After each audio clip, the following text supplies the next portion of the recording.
어머니, 이 집엔 이제 더 이상 어머니 자리가 없어요. 그 말 한마디가 제 70년 인생을 갈기갈기 찢었습니다. 제가 살아온 시간, 참아온 감정, 그리고 사랑했던 가족이라는 울타리마저 그 순간 산산조각이 나버렸습니다. 하지만 그날 저는 아무 말도 하지 않았습니다. 그저 조용히 돌아섰습니다. 그리고 다시는 그 문을 두드리지 않았습니다. 사연 시작 전 무료인 구독과 좋아요 눌러주시면 큰 선물이 됩니다. 안녕하세요. 제 이름은 박민서, 올해로 72입니다. 남편은 10년 전 암으로 떠났고 지금은 외아들 윤석과 며느리 은지, 그리고 손주 하나와 살고 있습니다. 서울 변두리의 오래된 2층 단독주택.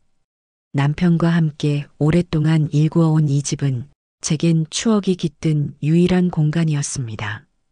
처음엔 아들 내외와 함께 사는 게 조금은 걱정되기도 했지만 내가 불편하더라도 아이들이 편하면 됐다는 생각이었죠. 그래서 제 명의였던 이 집을 아들과 공동 명의로 바꿨습니다. 엄마, 그럴 필요까지는 없는데. 괜찮아. 어차피 내가 지킬 집이잖니. 그땐 몰랐습니다. 그 사인 하나가 훗날 제가 내 집에서 쫓겨나는 서류상의 시작이 될 줄은요. 윤석이는 착한 아이였습니다. 공부보단 기술이 좋아 인테리어 사업을 시작했고 결혼도 늦지 않게 해냈지요. 며느리 은지는 은행원 출신으로 처음 만났을 때부터 말수가 적고 단정한 인상이었어요. 하지만 그녀는 결혼식 날부터 분명한 선을 긋는 사람이었습니다. 어머니는 시댁에서 오래 사셨어요? 예, 30년 넘게 시부모님 모시고 살았지. 대단하시네요. 저는 솔직히 좀 그런 건 자신 없어서요. 그땐 그냥 솔직한 이야기라 생각했지요. 하지만 지금 돌이켜보면 그 말이 예고였던 셈입니다. 손주가 태어났을 때는 기뻤습니다. 밤낮 없이 울어대는 아이를 안고 재우고 며느리가 출산 후 산후 우울증으로 힘들어할 땐 제가 대신 밥 해먹이고 빨래까지 다 했습니다. 그녀는 고맙다는 말 대신 어머니 방식이 불편하다는 말을 더 자주 했습니다. 윤석이 퇴근하고 집에 오면 은지는 늘 힘들다며 안방에 들어가 버렸고 전 거실 한 구석에서 조용히 TV를 봤습니다. 그런 날이 7년이 지나도록 반복됐습니다. 그 7년 동안 저는 며느리에게 한 번도 존중받은 적이 없었습니다. 그리고 윤석이도 그걸 알고 있었지만 애 엄마도 많이 힘들어서 그래요. 라는 말로 저를 달래려 했습니다. 한 번은 이런 일도 있었습니다. 제가 장을 봐와서 반찬을 잔뜩 만들어 놓았더니 며느리가 말하더군요. 어머니 음식은 너무 기름져요. 아이도 잘 안 먹고요. 굳이 이렇게까지 안 하셔도 돼요. 그 말을 들은 저는 조용히 반찬을 싸서 이웃집 할머니께 갖다 드렸습니다. 그 할머니는 눈물을 글썽이며 이런 밥상 너무 오랜만이에요 하셨지요. 그날 밤 저는 처음으로 생각했습니다. 내가 왜 이 집에서 이토록 눈치 보며 살아야 하지? 그러던 어느 날이었습니다. 손주의 생일이 다가왔고 제가 직접 손으로 케이크를 만들겠다며 일찌감치 준비를 하고 있었습니다. 그런데 은지가 말하더군요. 어머니, 이번 생일은 제 부모님이랑 호텔에서 식사하기로 했어요. 어머니는 굳이 오시지 않으셔도 돼요. 뭐라고? 아, 어머니가 오셔도 자리가 애매해서 그냥 편하게 계세요. 저는 그날 밤도 아무 말 없이 케이크를 버렸습니다. 냉장고 안에 넣어둔 생크림과 과일을 꺼내다 한참을 주방에 서서 울었습니다. 그 즈음 윤석이 제게 이렇게 말했습니다. 엄마, 우리 은지가 요즘 좀 예민하잖아요. 한동안 엄마도 친구 댁이나 요양원에 계시면 어떨까? 그동안 우리도 집도 좀 정리하고. 그게 시작이었습니다. 그날 밤 저는 마음속으로 수백 번도 넘게 되뇌었습니다. 괜찮다, 민서야. 너는 항상 참고 살아왔잖아. 아들, 며느리 그들도 사정이 있는 거겠지. 하지만 스스로를 아무리 달래봐도 쌓여있는 서러움은 쉽게 가라앉지 않았습니다. 제 평생을 바쳐 지킨 집에서 이제 제가 잠시도 머물 수 없다는 현실이 너무도 서글펐습니다. 며칠 전 일이었습니다. 윤석이가 조심스럽게 운을 뗐지요. 엄마, 요즘 엄청 피곤해 보이세요. 은지도 그렇고 아이도 점점 크니까 엄마가 잠깐 요양원에서 푹 쉬다 오시면 어떨까 해서요. 내가 어디가 아파서 요양원에 가니? 그게 아니라 엄마도 집에서 갑갑하시잖아요. 시설도 좋고 한 달 정도만 쉬고 오시면 서로 더 편하지 않을까요? 그 말은 생각보다 더 오래전부터 준비되어 있던 말이었습니다. 며느리 은지는 무표정한 얼굴로 제가 챙겨놓은 이불과 옷가지를 캐리어에 담으며 말했어요. 어머니도 답답하시잖아요. 이왕이면 좋은 공기 마시면서 편하게 계시다 오세요. 한 달 정도면 되겠죠. 그녀의 눈빛엔 체념조차 없었습니다. 이미 결정을 내린 사람의 태도였지요. 윤석은 그날 저를 차에 태우며 괜히 흘깃 뒤를 돌아보며 말했습니다. 엄마, 나중에 우리가 모실게요. 지금은 그냥 잠깐이에요. 그 잠깐이 얼마나 긴 시간일지 그때 저는 짐작조차 하지 못했습니다. 요양원 입소 첫날. 조용하고 깔끔한 1인실 방, 고요한 복도, 그리고 천천히 흐르는 벽시계 소리. 시간은 느리게, 너무도 느리게 흘렀습니다. 침대맡에 앉아 손에 쥔 물병을 바라보다가 문득 생각이 났습니다. 내가 없어진 사이 그 애들은 과연 나를 생각이라도 할까? 며칠 뒤 요양원 복도에서 마주친 직원 한 분이 가볍게 말을 건넸습니다. 박 어머님, 며느님이 요즘 인테리어 하시느라 바쁘시다던데요. 예, 인테리어요? 네, 집방 구조를 바꾼다고 하시더라고요. 애기방 만들면서 어머님 방도 싹 정리하셨다고. 그 순간 머릿속이 하얘졌습니다. 제가 30년 넘게 살아온 집, 거실의 쿠션, 부엌 장식장, 그리고 제가 손수 달아놨던 커튼까지 모두 그 아이들이 치워버렸다는 얘기였죠. 그래요, 그렇겠죠. 어차피 그 집도 이제 제자리는 없을 테니까요. 저는 허허 웃으며 고개를 끄덕였지만 속에서는 삶 전체가 뒤집히는 기분이 들었습니다. 그날 밤 창가에 앉아 하늘을 올려다보며 남편의 유언장을 꺼냈습니다. 남편이 마지막까지 숨겨놓았던 서류들. 오래된 갈색 봉투 안에는 정리된 등기 서류와 통장 복사본 3장, 그리고 단 한 줄의 메모가 남아 있었습니다. 민서야, 혹시라도 너만 남겨질 때를 대비해 조용히 준비한 거야. 누구에게도 이 돈을 넘기지 마라. 저는 손끝이 떨리도록 그 종이를 움켜쥐었습니다. 20억 가까운 재산. 그 누구도 몰랐고 남편은 그 누구에게도 주지 말라고 당부했지요. 그날 저는 처음으로 생각했습니다. 이건 나를 위한 마지막 울타리일지도 몰라. 더 이상 당하지 말고 이제는 나를 지켜야 해. 며칠 뒤 요양원 원장님이 말하셨습니다. 어머님, 가족분들은 연락이 잘 안 되네요. 이번 달 말이면 계약 연장이 필요한데 한 번 더 연락해 보시겠어요? 그 말을 들은 저는 조용히 고개를 저었습니다. 괜찮습니다. 이제 다시 연락하지 않으려 합니다. 저는 스스로 결심했습니다. 다시 그 집으로 돌아가지 않겠다고. 대신 남편이 남겨준 이 마지막 선물로 저의 삶을 다시 시작하겠다고. 그리고 그들이 결코 알지 못했던 진짜 주인의 의미가 무엇인지 보여주겠다고. 남편이 남긴 유언장을 손에 쥐고 저는 멍하니 하늘만 바라봤습니다. 그 종이 한 장이 내 인생의 마지막 자존심이 될 줄은 몰랐습니다. 제 이름으로 된 20억 상당의 현금과 부동산, 평생을 절약하며 살았던 남편이 어느 틈에 이렇게 큰 자산을 준비해뒀을까 싶어 가슴이 뭉클하고 또 미안했습니다. 민서야, 혹시라도 내가 먼저 가면 너는 절대 아무에게도 기대지 말고 살아야 해. 넌 그럴 자격이 있는 사람이야.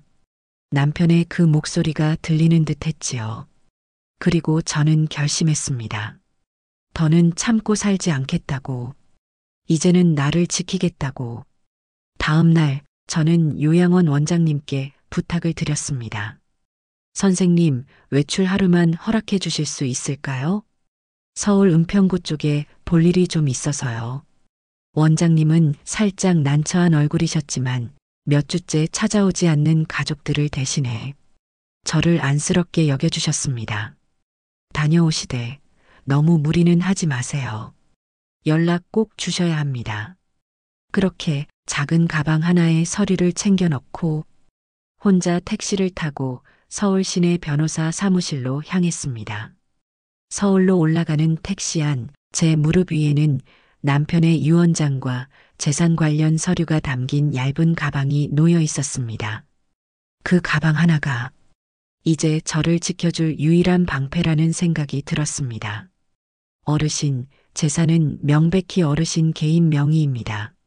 이런 경우 사전에 증여하지 않으셨다면 아드님 부부가 이를 건드릴 수 없습니다.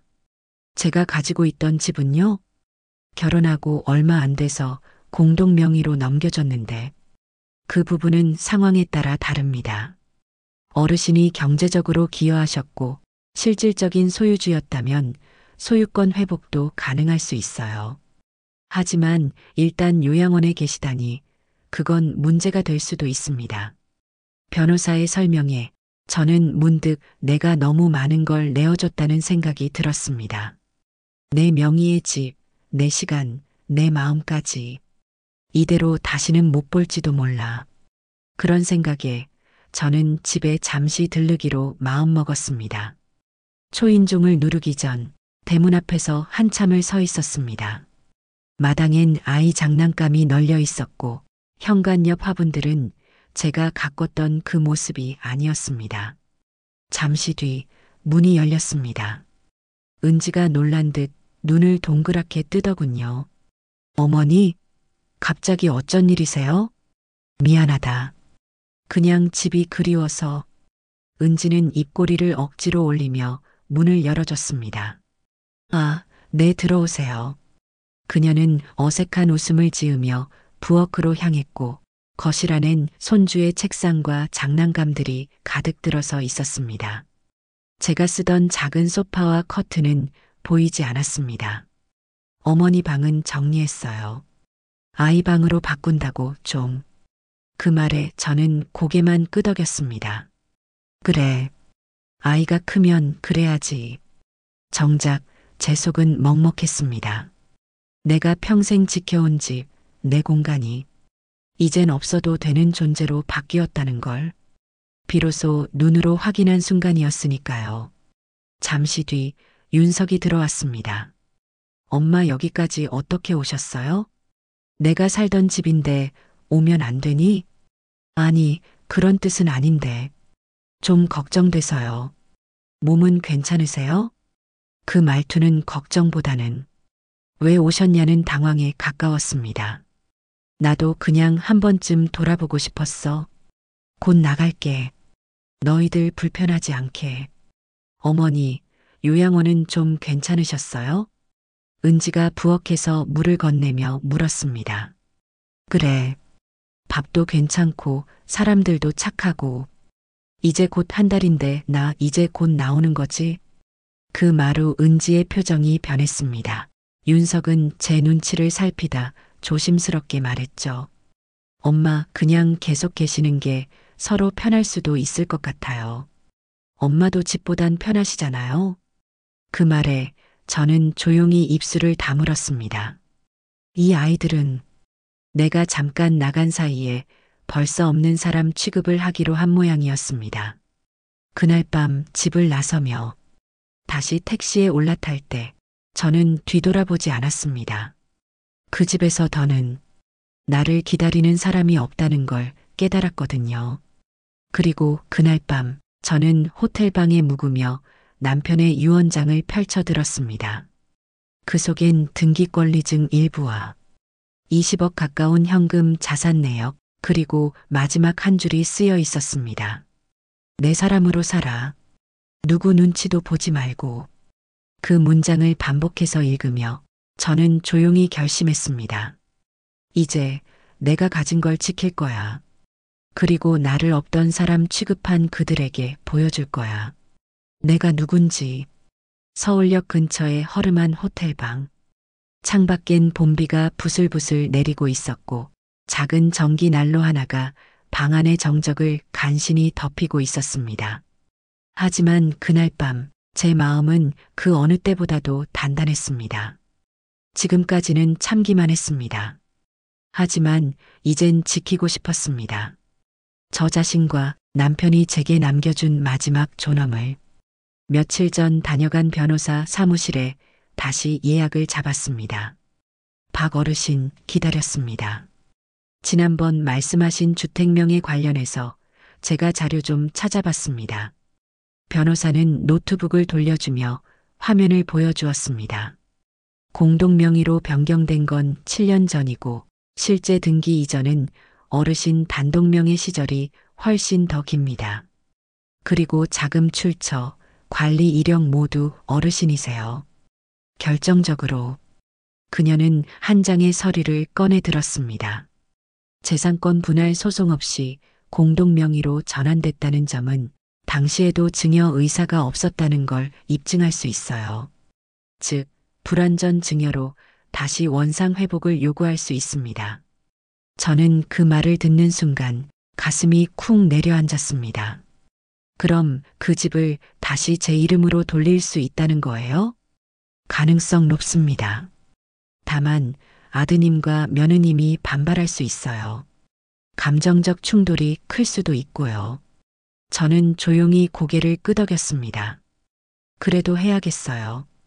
이젠 저도 저를 지켜야 하니까요. 며칠 뒤 윤석과 은지 앞으로 내용 증명 우편이 발송되었습니다. 진명의 회복을 위한 협의 요청서와 법적 조치 예고 문서가 동봉되어 있었지요. 그리고 그날 저녁 윤석에게서 전화가 왔습니다. 엄마, 이게 뭐야? 이거 정말 엄마가 보낸 거야? 그래, 나야. 아니, 갑자기 이게 무슨 소리야? 우린 그냥 같이 살자고 했던 거잖아. 그 말에 제 안에 켜켜이 쌓인 것들이 한꺼번에 무너졌습니다. 같이 살자고? 너희가 날 어디에 보냈는데 그 말이 나와? 윤석은 말을 잇지 못했습니다. 그리고 그 뒤를 이어 들려온 며느리 은지의 목소리. 어머님, 저희가 일부러 그런 게 아니에요. 정말로 그냥 그땐 너무 힘들어서. 은지야, 그럼 너는 나 없이 그 집에서 편했니? 은지는 대답을 하지 못했습니다. 그럼 된 거야. 난 더는 그 집이 편하지 않았거든.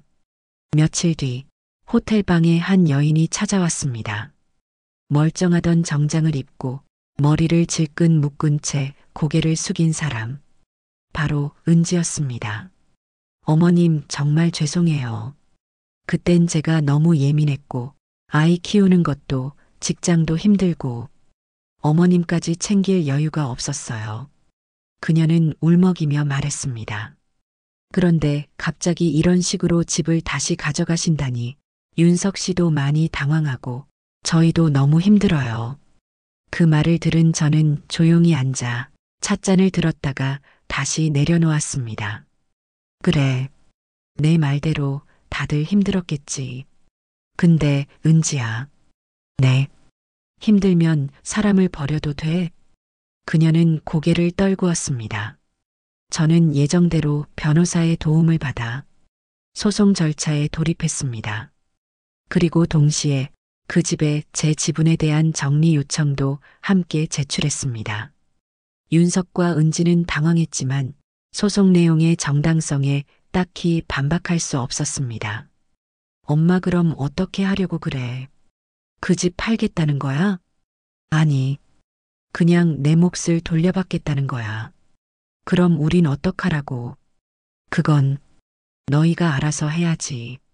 난 평생 너희를 위해 참고 살아왔어. 이제는 나도 나를 위해 살려고.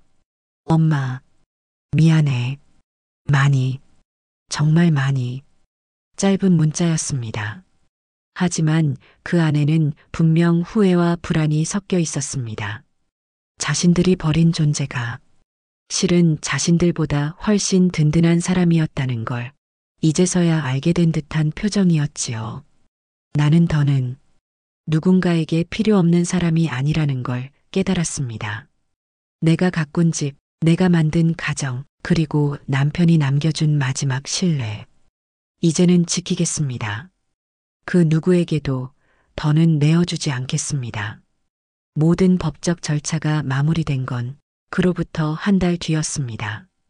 그 집의 소유권 중 제모, 지분 절반에 해당하는 권리를 되찾았고 남편이 남긴 20억 상당의 현금 자산과 상가 건물 역시 제 이름 아래 단단히 정리되었습니다. 아무도 몰랐던 제 숨은 재력이 이제는 세상에 조금씩 드러나기 시작한 것이지요. 하지만 이상하게도 마음 한편이 헛헛했습니다. 윤석이 찾아왔습니다. 엄마, 나예요. 현관문 앞에서 들려온 조심스런 목소리에 저는 차를 덮으며 고개를 들었습니다. 엄마 괜찮으세요? 들어와라. 윤석은 고개를 숙인 채 방 안으로 들어왔습니다. 손에는 봉투 하나, 그리고 낯선 눈빛이 서려 있었습니다. 이건 뭐냐? 아무것도 아니에요. 그냥 지난달 요양원비 정산 서류, 그리고 어머니 통장도 같이. 요양원비는 내가 냈다. 그 말에 윤석은 입을 다물었습니다. 그리고 잠시 뜸을 들인 후 낮게 말했습니다. 엄마, 미안해요. 정말 그땐 내가 뭘 몰랐어요. 은지도 그렇고 그냥 우린 너무 힘들어서? 그래서 날 버렸니? 그는 할 말을 잃은 듯 고개를 떨궜습니다. 윤석아, 너는 내 아들이야. 내 몸에서 나온 피고 살이고. 그래서 더 아팠어. 그 말에 윤석의 어깨가 크게 흔들렸습니다. 그 순간 저는 조용히 작은 봉투 하나를 내밀었습니다. 1억 원짜리 통장. 이건 뭐예요? 너에게 줄 수 있는 마지막 정이다. 내가 가진 돈 중 일부야. 나머지는 내 인생을 위해 쓸 거다. 엄마, 나 그거 받으려고 온 거 아니에요. 받아. 내가 원하든 아니든 이건 내 마지막 배려야. 은지에게도 말했습니다. 며칠 뒤 은지가 조심스레 전화해 왔습니다. 어머님, 저도 직접 찾아뵈어도 될까요? 괜찮다. 전화를 이렇게라도 했으니 됐다. 어머님, 저 정말 그땐 어쩔 줄 몰라서. 그래. 내가 나를 돌볼 책임은 없었어. 하지만 사람으로서의 예의는 지켰어야 했지. 죄송합니다. 너희가 아직 젊다는 게 부러울 땐 있었어. 근데 내가 가진 게 그리 무거운 줄 몰랐지? 네. 그럼 이제 알았으면 됐다. 앞으로는 너희 둘이 살아가는 방식대로 살아라. 나는 나대로 살겠다. 나는 상가 건물 위층에 있는 조용한 빌라 한 채로 들어갔습니다. 거기엔 내 물건만 있고 내 시간만 흐르고 누구의 눈치도 없었습니다. 아침이면 창을 열고 햇살을 맞으며 식물에 물을 주고 점심이면 근처 어린이 도서관에 가서 손주 또래 아이들에게 동화를 읽어주었습니다. 내가 원래 이런 사람이었구나. 처음으로 진짜 나의 삶을 되찾은 기분이 들었습니다. 윤석에게 마지막 메시지를 보냈습니다. 내가 너를 미워하지 않듯 너도 너 자신을 미워하지 말아라.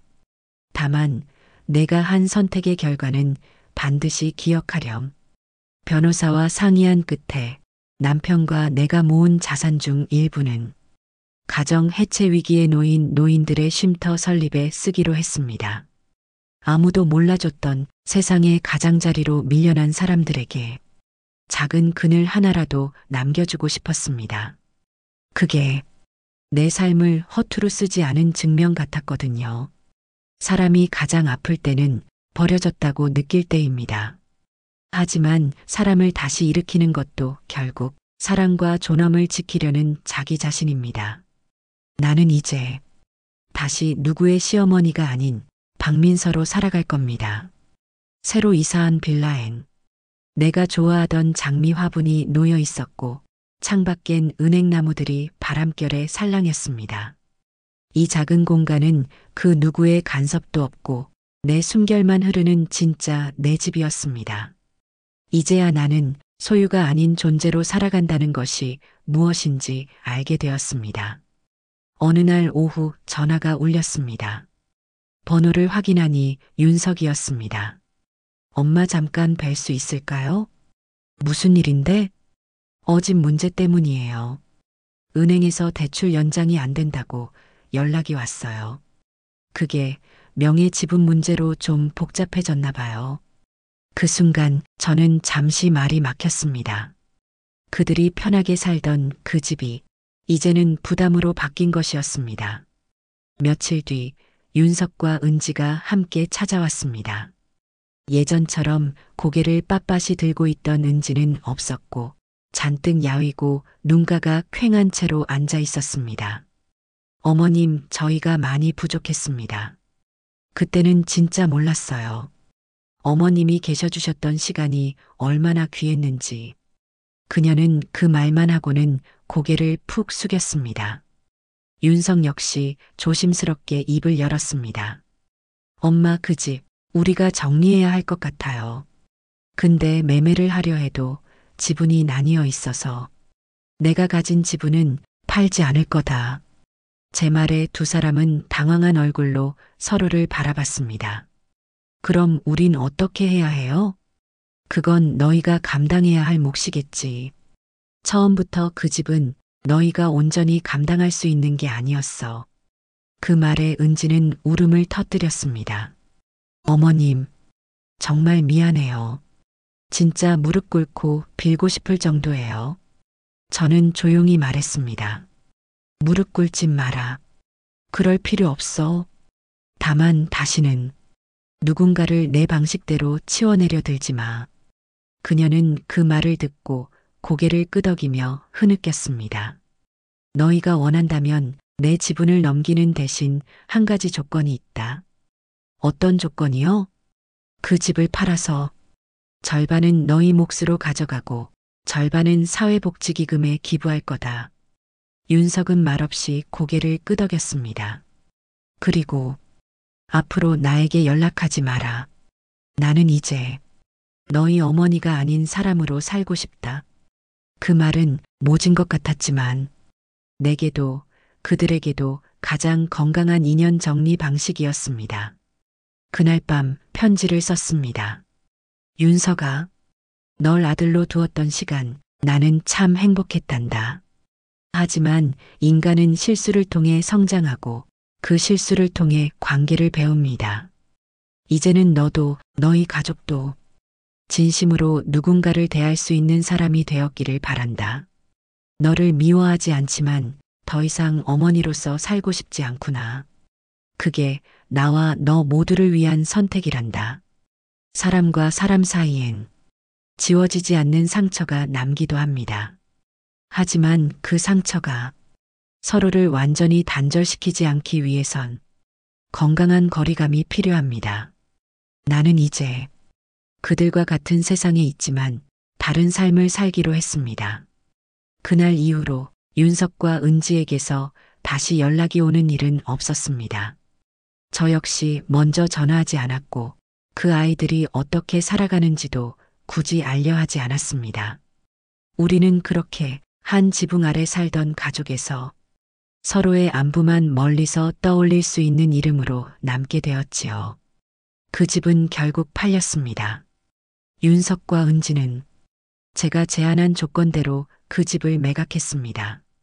지분 절반에 해당하는 금액은 제가 직접 사회복지단체를 통해 노인 쉼터 건립 기금으로 기부했습니다. 시어머니였던 내가 시어머니라는 이유로 버려졌던 그 기억이 다른 누군가에겐 안식처가 되었으면 좋겠다는 마음으로요. 그건 누군가에 대한 복수도 보상이 아닌 제 삶에 남긴 자국이었습니다. 나는 이제 내 이름으로 살아갑니다. 매일 아침 눈을 뜨면 창밖으로 햇살이 들어옵니다. 나는 그 햇살을 맞으며 뜨끈한 아랫목에서 라디오를 틀고 늘 마시던 보리차에 손을 얹습니다. 누군가의 어머니도 누군가의 아내도 누군가의 짐짝도 아닌 그냥 나 박민서로서의 하루가 시작되는 겁니다. 지금 나는 근처 시립도서관에서 일주일에 3번 어린이 책을 읽어주는 자원봉사를 합니다. 작은 손을 맞잡고 할머니 또 올 거죠? 라고 묻는 아이들 속에서 나는 다시 살아있다는 걸 느낍니다. 그 아이들에게 나는 시어머니도 노인도 아닌 그냥 동화 읽어주는 민서 할머니일 뿐이니까요. 어느 날 낯선 번호로부터 전화가 왔습니다. 할머니, 저 현준이에요. 어머, 현준이니? 네. 아빠랑 엄마한테 몰래 전화했어요. 할머니 생신이시죠? 제가 케이크 하나 보내드릴게요. 순간 목이 맸습니다. 현준아 고맙다. 나중에 커서 제가 할머니 집 찾아갈게요. 할머니가 해주셨던 김치전 아직도 생각나요. 그 짧은 통화에 나는 오래된 내 슬픔이 조금은 녹는 것을 느꼈습니다. 사람의 마음은 상처를 주는 이보다 기억해주는 이에게 더 오래 남는 법이니까요. 며칠 뒤 현준이 보낸 케이크 상자 안에 작은 손편지가 들어 있었습니다. 할머니, 보고 싶어요. 다음에 할머니 집 놀러 가도 돼요? 아빠랑 엄마한텐 아직 말 안 했어요. 사랑해요. 나는 그 편지를 오래오래 들여다봤습니다. 그리고 문득 그 아이가 나를 사람으로 기억해 준다는 사실에 가슴이 따뜻해졌습니다. 이제 나는 용서하려 합니다. 그들이 내게 가했던 무례와 무심, 그날들 속에 짓밟힌 내 존재를 용서한다고 해서 있는 건 아니지만 용서함으로써 나를 놓아주는 것이니까요. 내 삶의 마지막 장은 누구의 손에 의해 쓰이지 않을 것입니다. 이제 나는 누구의 시어머니로 불리기보단 내 이름 박민서로 마무리 짓고 싶습니다. 살아보니 가장 아픈 건 가까운 사람에게서 외면당하는 일이었고 가장 따뜻한 건 내 이름을 불러주는 이가 있다는 사실이었어요. 나는 오늘도 내 이름으로 된 꽃을 가꾸고 내 이름으로 된 계절을 맞으며 살아갑니다. 그렇게 내가 만든 나의 인생이 조용히 그러나 우아하게 마지막을 향해 흐르고 있습니다.